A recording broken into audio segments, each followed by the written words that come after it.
তামাশা করছো ভাইয়ের সামনে, তাদেরকে অ্যারেস্ট করেন। আমার ভাইয়ের সামনে কোনো পুলিশ লাগে না।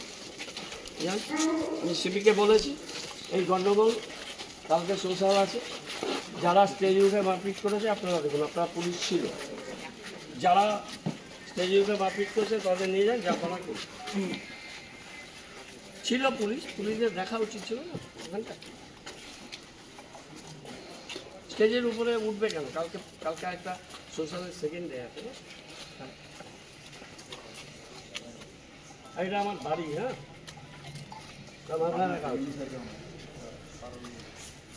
পাড়ার লোক দেখলে কিছু হয় না, পাড়ার জন্ম।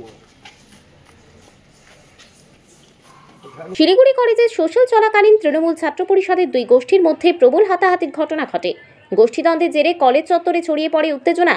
পরে দুই পক্ষই একে অপরের বিরুদ্ধে অভিযোগ তুলে পৌঁছে যায় শিলিগুড়ির মেয়র গৌতম দেবের বাড়ির সামনে। রাতে মেয়রের বাড়ির সামনে টিএমসিপি এর একাধিক নেতা ও সদস্য জমায়েত হন, এমনকি শুরু হয় বিক্ষোভ।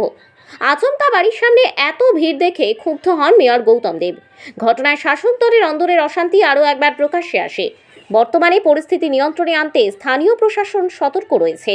এটা হয়েছে একটা কলেজে সোশ্যালে তো মারামারি হবে না, এটা হয় না কোনোদিন, এটা হয় কেন? তো এটা আমরা যখন ছাত্র ছিলাম তখন থেকে দেখুন নিজেদের অনেক বহিরাগতরাও আসে এবং না, সে আজকে তো সবাই তৃণমূল, সেটা একটা ব্যাপার আছে, সেটা নিয়ে আমি বলতে চাইছি না। তো একটা ঘটনা কথা হয়েছে, এখানে অনেক কলেজের ছাত্ররাও আছে, সবার সাথে যারা মেরেছে তারা যদি পড়ে থাকে সেটা অভিযোগ হবে, প্রশাসনকে বলা হয়েছে, প্রশাসনের ব্যবস্থা নেবে। আর দলের পক্ষ থেকে আমরা মেয়রের সাথে কথা হয়েছে, আমি নিজে দলের যুব সভাপতি, মেয়র সাহেবের সাথেও আমাদের কথা হয়েছে এবং দলের সভানেত্রীর সাথেও আমাদের কথা হয়েছে। আমরা একটা কথা বলে দলের তরফ থেকে যে কঠোর অবস্থান নিশ্চয়ই। সবাইকে মারা হয়েছে। কি অনুষ্ঠানটা কি হচ্ছিল? অনুষ্ঠান সকালে প্রোগ্রাম হচ্ছিল, কোনো কিছু না ঝামেলা, সবাইকে স্টেজে উঠে মারা হয়। কারা মারলো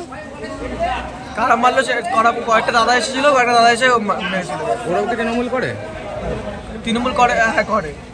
তোমরাও তৃণমূল করো? হ্যাঁ আমরাও করি, আমরা আর্টস কলেজে। আর ওরা ওরা বলতে পারবো না, একটা দাদা ছিল, এটুকু বলতে পারবো।